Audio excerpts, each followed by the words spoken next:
புதுவை உலா நேயர்களுக்கு என் அன்பான வணக்கம். நான் உங்கள் கலாவிசு, புதுச்சேரியிலிருந்து. அனைத்துலக பொங்கு தமிழ் சங்கத்தின் 4ஆம் ஆண்டு விழா விழுப்புரம் ஒரத்தூர் சுவாமி விவேகானந்தா கலை மற்றும் அறிவியல் கல்லூரியில் நடைபெற்றது. நிகழ்வில் நூல்கள் வெளியீட்டு விழா, விருதுகள் வழங்கும் விழா, மரக்கன்றுகள் நடும் விழா, கவியரங்க விழா ஆகிய 50 விழாக்கள் மிக சிறப்பாக நடைபெற்றன. குழந்தைகளின் கலை நிகழ்ச்சியுடன் துவங்கிய விழாவில் பாவலர் தலைவர் சுந்தர பழனியப்பன் அவர்கள் தலைமை தாங்கினார். மயிலம் பொம்மபுர 20வது பட்டம் குருமகா சன்னிதான தவத்திரு சிவஞான பாலய சுவாமிகள் நூல்களை வெளியிட்டு வாழ்த்துரை வழங்கினார். விவேகானந்தா கலை மற்றும் அறிவியல் கல்லூரி தாளாளர் திரு தியாகராஜன் வாழ்த்துரை வழங்க, சிறப்பாக பணியாற்றிய தமிழ் அறிஞர்களுக்கு ஆகச்சிறந்த ஆளுமை விருது, தமிழ் செம்மல் விருது போன்ற விருதுகள் வழங்கி கௌரவிக்கப்பட்டது.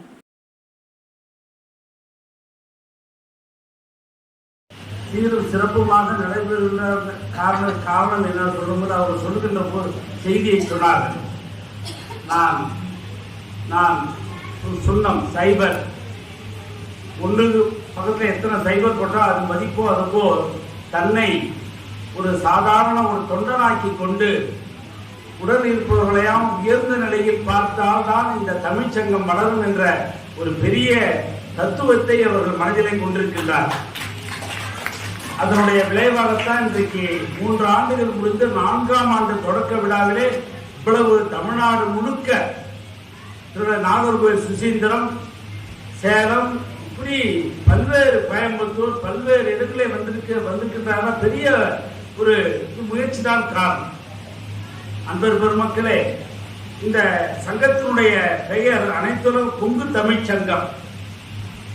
இந்த சங்கம் என்ற சொல் நம்முடைய பழைய இலக்கியங்களிலே குறிப்பிடப்பட்டிருக்கின்றன. சங்கம் இதை 12ஆம் நூற்றாண்டிலே பசவேசர் என்ற ஒரு மகான் சமுதாயத்திற்காக தன்னை அர்ப்பணித்துக் கொண்டவர். அவர் தன்னுடைய சின்ன வயதிலே அவர் சேர்ந்த குலத்தினால் அவர்களுக்கு அந்த பூணூல் போடுவது என்பது மரபு. அவருடைய பெற்றோர்கள் அவர்களுக்கு அந்த சடங்குகளை செய்ய முற்படுகின்ற போது அவர் சொன்னார், என்னுடைய தங்கைக்கும் இந்த சடங்கை செய்ய வேண்டும் என்று சொல்கின்ற பொழுது அங்கே இருப்பவர்களால் இது மரபு கிடையாது என்று சொன்னார். உடனே அவர் ஆணாக இருந்தாலும் பெண்ணாக இருந்தாலும் யாராக இருந்தாலும் சமமாக இருக்க வேண்டும், அதுதான் உண்மையான ஒரு சமூகம் என்ற அடிப்படையில் அவர் சொன்னதனுடைய விளைவாக ஏற்றுக்கொள்ளவில்லை அவருடைய பெற்றோர். பிறகு இந்த சமுதாயத்திற்காக ஏதேனும் செய்ய வேண்டும் என்று தன்னுடைய குடும்பத்திலிருந்து வெளியே வந்தார். அப்படி பார்க்கின்ற போது சமுதாயத்தை பார்க்கின்ற போது சமுதாயம் வளர்ச்சியை எப்படி ஒருங்கிணைத்து பார்க்க வேண்டும் நினைக்கின்ற போதுதான் அவருக்கு இந்த சங்கம் என்ற ஒரு அமைப்பு அவருக்கு கிடைத்தது. ஒரு 2 மரம் உன் வீட்டில் நடு, ஒரு தென்னை மரம் நடு. தென்னை மரம் உனக்கு காத்தும் கொடுக்கும், தேங்காயும் கொடுக்கும். அது போல ஒரு மாமரம் நடு, காத்தும் கொடுக்கும், பிள்ளைங்களுக்கு மாங்காயும் கொடுக்கும். அது போல வேப்ப மரம். இப்படி மரக்கன்றுகள் இன்றைக்கு, ஏன்னா இன்னைக்கு நகரங்கள்லாம் பார்க்கின்ற போது ஆங்கிலத்திலே சொல்வார்கள் கான்கிரீட் ஜங்கிள் என்று சொல்வார்கள்.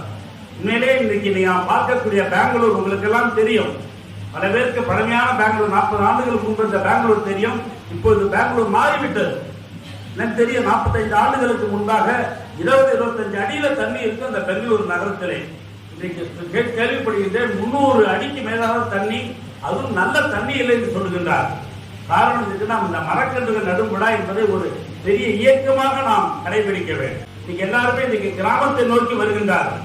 ஒரு 20 சென்ட் 50 சென்ட் இடம் வாங்கி ஒரு நல்ல தோட்டம், ஒரு வீடு கட்டி தோட்டம் அமைத்து நல்ல இயற்கையாக வாழ வேண்டும் என்ற மனநிலை வந்துவிடுகிறது. ஆக எப்படி நூல்களுக்கு மதிப்பு உண்டோ அது போல மரக்கன்றுகள் மூலமாக நேரடியாகவும் மறைமுகமாகவும் மனிதனுடைய உடல் ஆரோக்கியத்திற்கு இது தேவைப்படுகிறது. அந்த வகையிலே இந்த மரக்கன்றுகள் நடும் விழா என்பது பெரிய சிறப்பாக நாம் பார்த்து இருக்கின்றோம். இந்த நூல் ஈரோடு வந்து வரும் போல நான் சில இடத்துல பார்த்துருந்தேன். இறைவனை வழிபடுறதுக்கு வர்றாங்க. வந்த இடத்துல கூட நிம்மதியா அவங்களால அந்த இறைவனை வணங்கிட்டு இருக்கும் போதே அந்த செல்போன் சத்தம் கேட்டா அதுக்கு முக்கியத்துவம் கொடுக்குறாங்க. இங்க இந்த சமூகமாகப்பட்டது எங்கே செல்கின்றது? எதுக்கு நம்ம வந்த இடம் எதுன்னே தெரியல. நேரத்திலே சில சூழ்நிலைகளிலே மாறுபட்ட கோணத்திலே போய் கொண்டிருக்கின்றது. இதையெல்லாம் ஒரு கோணத்திலே கொண்டாந்தேன்னா இன்னைக்கு பொருளாதாரத்தை பார்க்கின்ற போது உண்மையிலே நம்மளுடைய இந்திய நாட்டினுடைய பொருளாதாரம் நல்ல நிலையில் இருக்கின்றது. ஆனால்பட்ட அமெரிக்காவுடைய கடனை இப்ப இன்னைக்கு ஆடி போயிட்டு இருக்குது. சில நாடுகளினுடைய பொருளாதாரம் கீழே போயிட்டு இருக்குது. ஆக இன்னைக்கு எதிர்காலத்தில் இந்தியாவுடைய உழைப்பு நம்மகிட்ட இருக்குது, பலம் இருக்கு. ஏன்னா உழைப்பு தான் தேவை. உழைப்புக்கு தேவை நல்ல பண்பாடு தேவை, நல்ல பெரியோருடைய வாக்கு தேவை, பெரியோருடைய ஆசி தேவை. இதை போல நூல்களுடைய நல்ல செய்தியை படிக்கின்ற போதுதான் நல்ல செய்திகள் வரும். ஆக நல்ல எதிர்காலம் இருக்கின்றது என்பதை இந்த சமூகத்திற்கு உணர்த்த வேண்டிய கடமை நம்முடைய பேராசிரியர், ஆசிரியர் பெருமக்கள், இதை போல தமிழ்ச்சங்கத்தினுடைய கடமையாக நாம் இருந்து இறைவனை வணங்குவதால் மட்டும் நாம் வளர்ந்து விட்டோம் என்று நினைக்கக்கூடாது. இறைவனை வணங்க வேண்டும், ஆனால் அதே நேரத்திலே சமூகத்தின் மீது அக்கறை இருக்க வேண்டும். ஒரு மனிதனுடைய வளர்ச்சி தான் இந்த சமுதாயத்தின் வளர்ச்சி. நம்முடைய சுந்தர பயணி பண்ணவர்கள் சீரும் சிறப்புமாக செய்து கொண்டிருக்கின்றார்கள்.